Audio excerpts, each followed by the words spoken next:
Anything for a friend. Anything for a friend. So, boy called Jack decides in his wisdom to go and kick someone's door off. And they basically steal a load of watches, expensive watches. And the people that they were stolen from turn out to be very unsavoury characters, not the sort of people you want knocking at your mum's front door, and aren't afraid to pull something out and stick it to your head. Now, all of a sudden, people's windows are getting blown out. He's in panic mode. So I've got myself involved. And this, again, it's all part of criminality. You can go from having nothing to do with a situation to then you're in the thick of it and you're putting yourself in danger. So I managed to get hold of this geezer. We arranged a meet, and I basically said, look, they're going to go around to your mum's house. They're going to knock on the door. Odds on they're going to blow your mum's legs off. They're not happy. We've got to go on this meet. So reluctantly, we went along. Now, we met in a car park, and I'll never forget the look on this kid's face. Because, and I always say this, you can always judge someone by the way they react in a bad situation. Now, you've got all of these little wannabe gangsters going round when they're with all their mates and they're, oh, you won't fuck with it. And when someone comes through their door and they're on their own, that's where your true colours are shown. Because you either pick sand up and fight, or you jump out your bedroom window and run for your life. And people do that with their mum and dad still in the fucking house. This is Mr. Gangster. You just left your mum and dad in the house with a load of geezers. This van pulled in the car park, a VW Transporter, and the side door opened and they kitted out, plasticked the whole back of the van out. And the geezer was in a DNA suit, sat there with a piece in his hand. And my mate went white like a sheep. But I knew that he had to be questioned by these people because the alternative to it was they were going to target his family. So I've had to persuade him and coax him into the back of the van. We basically said that their driver that coming to follow car had to stay with us. I made it abundantly clear that if my mate didn't come back, your mate ain't going to be coming back to you. They took him away, they questioned him, and they brought him back with not a scratch on him. What a nice bunch of fellas. Even though they was horrible, they was fair. And you don't get a lot of that nowadays. Not a lot of people abide by them sort of rules. Once they get hold of you, they hurt you. But did he have to give the merch back? He had to pay the money back.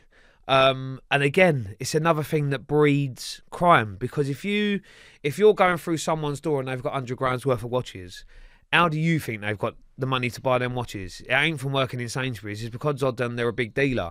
Now, you're all of a sudden in that person's pocket. So even though you're not a drug dealer, you got to pay me this money back. Have you got the money? No. Well, what you're going to do is you're going to take this from me and you're going to sell it. You're not earning a penny out of it, and all that money's come back until the debt's paid. So that in turn then brings on more criminality and affecting more families with kids, because you're not then just in a position where you're selling to your friends. You will sell to your grandmother if it gets you the money to pay the debt off. And so they don't care if they're 12 years old, 15 years old. They just don't care. And it just breeds more violence. How many times did you have to mediate situations like that? Oh, a lot. A lot. There's been many times over the years where we've been on meets with people, and some of them are very, very serious criminals. These are people that you really don't want to get on the wrong side of. And I mean, these people do still exist, but the morals are changing. And it's because of the level of violence that's being used. And this goes back to what I said earlier, that gone of the days of do you know the only people that do it now are travellers? Believe it or not, as much as people want to put travellers down because of the way they live, they've got it fucking spot on. If you've got a member in one family that's got a dispute with another family, you get them together, they have a fight, they shake hands, they go home to their kids. If you're in London, he's done it, go and kill him. And it's like, see, you can't knock... I've known travellers all my life. I've grown up with them. I think they're brilliant people. Travellers are no different from any other people in any other walk of life. You get good ones and you get bad ones. The majority of the ones I've met are extremely loyal. They've got good morals and a very good ethic code. And they will back you 100% if you're ever in trouble. But on the same note, you get bad ones that are arseholes, but you get arseholes in all walks of life. But I mean, you look at people like Tyson Fury, and I'll take my hat off to Tyson Fury because he's had the bollocks to keep his mentality and say it how he is. You get a lot of famous people that are coached. So a lot of famous people have media coaches. So they're informed on how to answer questions, what not to say to box yourself in to get a question back. But Tyson's never done that. He says it how it is, and I really respect the man for that, because I believe you need more people like that. I mean, if you look at people like Ariana Grande, I can't stand the cunt. I think she is the worst role model for kids on the planet. I mean, for me, dancing around on a stage in a fucking bikini, telling everyone how sexy you are, and you've got an audience of 13-year-olds and up, you're an arsehole and you're making money off of it. What people like that should be doing is saying, look, you can be successful, but you can have your dignity about you and make the money at the same time. And the messages that a lot of these artists are giving out is the wrong message. And what annoys me is that what these kids are seeing, they think that that's who they are. And it's not. You look at Rihanna, what do you think these people are like this, how they are in camera in real person? They're walking around in their shorts at home with a fag in their mouth and their belly hanging out like the rest of us. But when they're on camera, they act a certain way. And it's all because of being blackballed.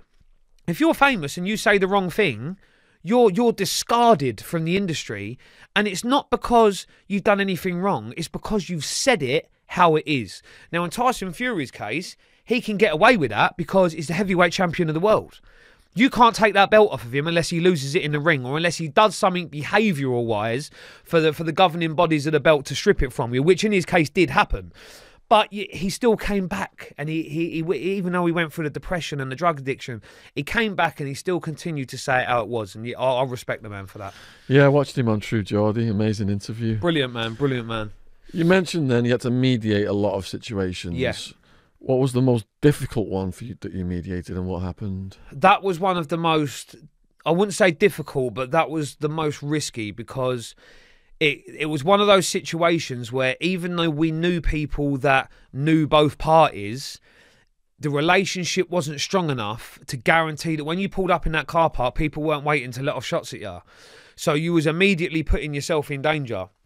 I've had other situations, and this is a funny one. So it's actually funny. The same person that got addicted to heroin, he was in a pub in Feltham. It's now a block of flats, but it used to be right on the Sawyer's Arms, I believe it was called, in Feltham.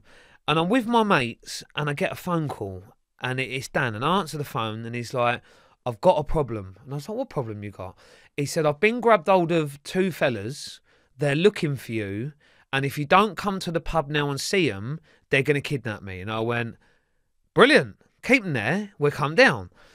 So I pull up into this car park. Now, for me, if I'm going and I know violence is going to happen, you're going prepared. You're either going to have something on you. You're not going to turn up in a Hawaii pair of shorts and a vest top. You go in hooded up. You got your gloves. You got everything you need. So I pull up in the car park, and this geezer walks out in a pair of shorts and a pair of flip-flops. And I've kind of like acted it down. Now, as soon as he's in range, I've banged him. And it was fucking hilarious because he's out cold in the middle of the road. And you know, the person that gave it more was his bird. The bird's mouth was going 10 to the dozen. It lasted about 10 seconds before someone whacked her, and she was laying next to him unconscious as well. And it's like, these people don't think what they're bringing on. Do you know what I mean? Like with us, we always tended to do our homework. If you was going to rob something or you was going to take something, you wanted to know where it was coming from, because you needed to know the headache that would ensue afterwards. You're not gonna go to North London or Islington unprepared, because of certain families that we know of that live there, and take something off someone and they're involved in it. Do you know what I mean? So you're not going to put yourself in that position. So we'd always do our own work. You'd only target people that you could not only get away with it, but that you could handle the repercussions afterwards. Yeah. All right, family problems. That was 2015. So I'd say that was the last time in my life where mentally I wasn't unstable, but I started to spiral out of control. I went through a horrible divorce with my ex-wife, or shit cunt as I refer to her, and it was a devastating time in my life. I went through custody battles with my son.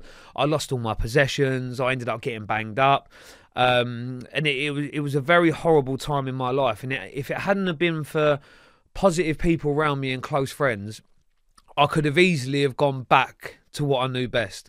And this is the thing. If you haven't got those opportunities, you always go back to what you know you're good at. But the problem with me, that was crime. And the bad side to that is you're either going to die or you're going to end up lifed off in prison. And like I've said to you this before, I've got friends that are doing like fucking 20, I think 36 years or something they got, 3 of them. And these are people I go out partying with. You're doing 36 years in prison. For robberies, is that? That was actually a robbery gone wrong. That was, they went and done a tie-up in a geezer's house. It was a jeweller. They tied him to a chair and the geezer had a heart attack. So being the brain boxes that they were, they thought we need to get rid of the evidence. So they set the whole house on fire with him still in it. The problem was that when forensics went to the house, the geezer's still tied to the fucking chair. So they knew it weren't natural causes. And then you got your cell site and everything else that they went through to get them. And there was videos from petrol garages where they bought the petrol.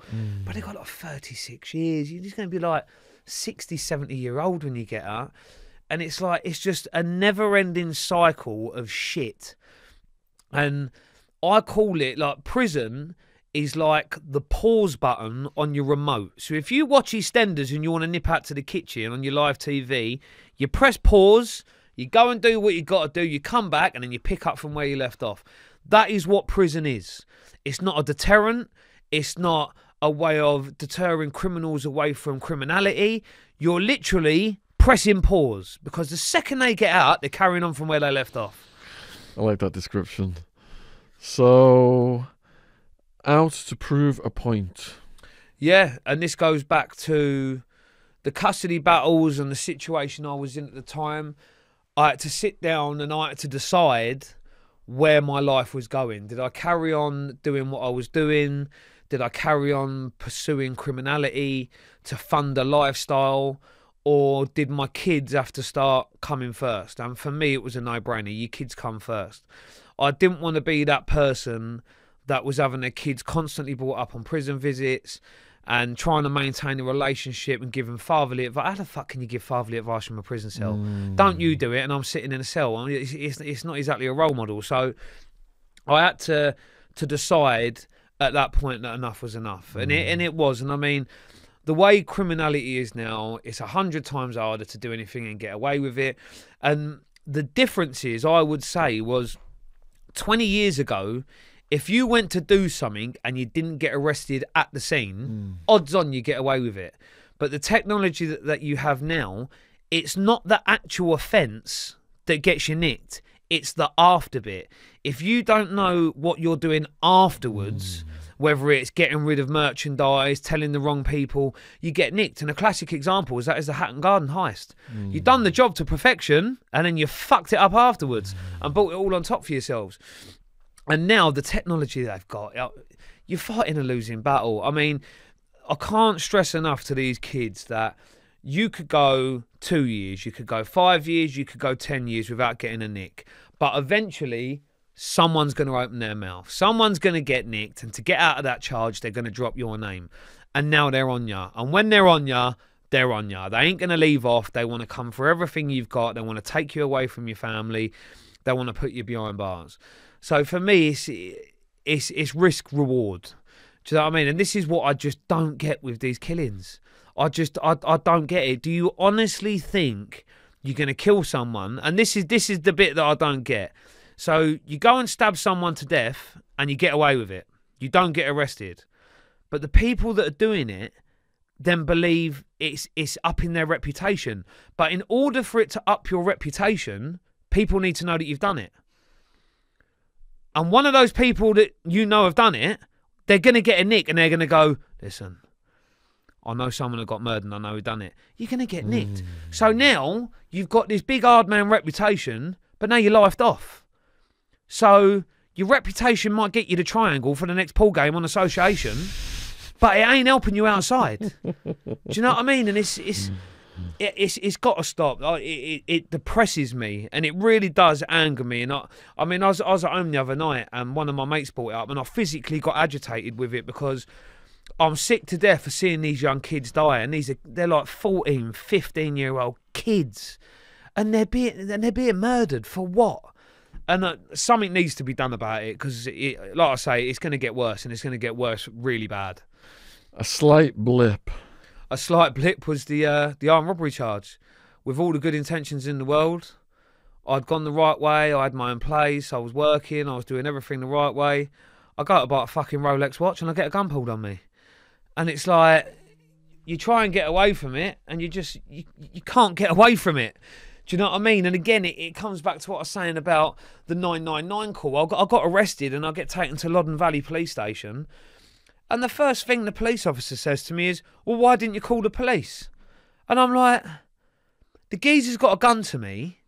What do I do? Say, hold on a minute, mate. Ring night, I'm about to be shot, hurry up. Well, what world are you living in? Like, in reality, you've got, with a gun especially, I've always said this, if you get a gun pulled on you, you've literally got seconds to react. Running away ain't an option because you'll get shot in the back. You need to get hold of that gun and you need to isolate that individual with it as quickly as possible. And that's what we done. We took the gun off him, we beat him up and we left. Did they believe us? No, they didn't. It took us 6 fucking months, another 6 months of my life and putting me kids through all of that just to prove we was innocent. But it's just one of those things, you have to get on with it. But now I'm very careful about people I associate with, situations I get myself into. And it's so easy to fall into that trap of you can be sitting at home with all the best intentions in the world and all of a sudden one of your mates rings you. Oh, you've got to get round my house. I've got people coming round there. Now, your best mate, you're going to be like, what? Especially if they've got kids there, I'm going to come round there. And I'll give you a prime example of this. A geezer called Matt Busby. Hi to Buzz if you're watching. He was a professional kickboxer, world-renowned kickboxer, world champion. And someone in Portsmouth, I believe it was, or somewhere around that time, he got his next door neighbour to babysit his kids.